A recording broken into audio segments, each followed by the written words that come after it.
Ay mga palangga, ito naman po yung lingkod, Buhay Mahirap Buhay, Probinsya Mapalanga.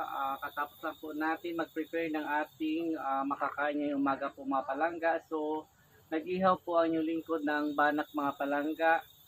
Tapos, nagsigang po tayo ng lapu-lapu mga palangga.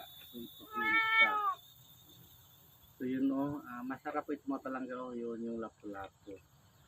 So, ganito po yan dito pag mag-isa ka lang mapalangga sa probinsya. Dito lang po yan sa, sa table, eat all you can yan. So, yun mga palangga. Tapos lang po natin magluto ng sinaing. So, mainit pa po mga palangga. So,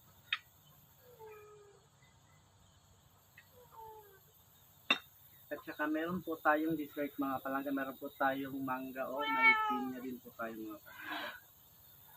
So, let's eat po mga palangga.